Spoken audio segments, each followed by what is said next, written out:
ಕರ್ನಾಟಕ ರಾಜ್ಯದಲ್ಲಿ ಇರುವ ಮೈಸೂರು ಮತ್ತು ಮಂಡ್ಯ ಜಿಲ್ಲೆಗಳ ನಡುವೆ ಜೀವನದಿಯಾದ ಕಾವೇರಿ ನದಿಗೆ ಅಡ್ಡಲಾಗಿ ಈ ಅಣೆಕಟ್ಟನ್ನು ಕಟ್ಟಲಾಗಿದೆ. ಆ ಸಮಯದಲ್ಲಿ ಇದು ಭಾರತದಲ್ಲಿ ಅತಿ ದೊಡ್ಡ ಅಣೆಕಟ್ಟಾಗಿತ್ತು.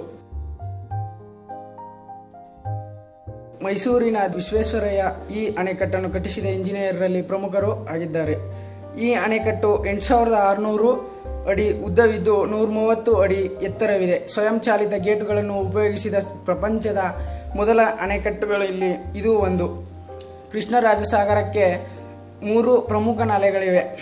ಅದರಲ್ಲಿ ಮುಖ್ಯವಾಗಿದ್ದು ವಿಶ್ವೇಶ್ವರಯ್ಯ ನಾಲೆ 45 ಕಿಲೋಮೀಟರ್ ಅಷ್ಟಿದೆ. 32 ಕಿಲೋಮೀಟರ್ಗಳ ಬಲದಂಡೆ ಮತ್ತು 21 ಕಿಲೋಮೀಟರ್ ಎಡದಂಡೆ ನಾಲೆ ಇದೆ. 124 ಅಡಿ ನೀರು ನಿಲ್ಲಿಸಲು 130 ಅಡಿ ಎತ್ತರದ ಅಣೆಕಟ್ಟು ನಿರ್ಮಿಸಲಾಗಿದೆ. ಇಷ್ಟೊಂದು ಎತ್ತರದ ಅಣೆಕಟ್ಟೆಗಾಗಿ 111 ಅಡಿ ಆಳದಲ್ಲಿ ತಳಪಾಯ ಹಾಕಲಾಗಿದೆ. ಅಂದರೆ ಈ ಅಣೆಕಟ್ಟು 4100 ಚದರ ಮೈಲಿಯಷ್ಟು ಜಲನಯನ ಭೂಮಿಯನ್ನು ಆಕ್ರಮಿಸಿದೆ. ಅಂದು ಅಣೆಕಟ್ಟು ಮತ್ತು ಬೃಂದಾವನ ಉದ್ಯಾನವನ್ನು ಕಟ್ಟುವ ಯೋಜನೆ ಮೈಸೂರು ಸಂಸ್ಥಾನದ ದಿವಾನರಿಂದ ಆರಂಭವಾದರೆ ಶ್ರೀ ವಿಶ್ವೇಶ್ವರಯ್ಯ ಅವರು ದಿವಾನರಾಗಿದ್ದಾಗ ಈ ಕೆಲಸವನ್ನು ಪೂರ್ತಿಗೊಳಿಸಿದರು.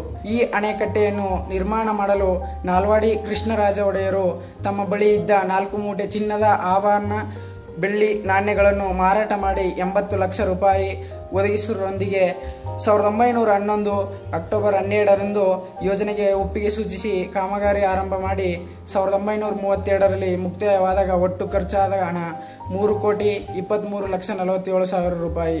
ಮಟ್ಟದಿಂದ 2344 ಅಡಿ ಎತ್ತರದಲ್ಲಿರುವ ಈ ಅಣೆಕಟ್ಟೆಯ 48.33 TMC ನೀರನ್ನು ಸಂಗ್ರಹಿಸಬಹುದು. ಅಂದು ಮದ್ರಾಸ್ ಸರ್ಕಾರದ ಕಿರಿಕಿರಿಯನ್ನು ಸಹಿಸಿಕೊಂಡು ಧೈರ್ಯ ಮಾಡದೆ ಈ ಕಟ್ಟೆಯನ್ನು ಕಟ್ಟದೆ ಹೋಗಿದ್ದರೆ ಹಳೆ ಮೈಸೂರು ಪ್ರಾಂತ್ಯ ಈಗಲೂ ಗ್ರಾಮಗಳಿಂದಲೇ ತುಂಬಿರುತ್ತಿತ್ತು. ಹೀಗೆ ಬೃಹದಾಕಾರವಾಗಿ ಬೆಳೆದು ನಿಂತ ಕನ್ನಂಬಾಡಿ ಕಟ್ಟೆ 1,25,000 ಹೆಕ್ಟೇರ್ ಪ್ರದೇಶಕ್ಕೆ ನೀರಾವರಿ ಸೌಲಭ್ಯ ಒದಗಿಸಿದೆ.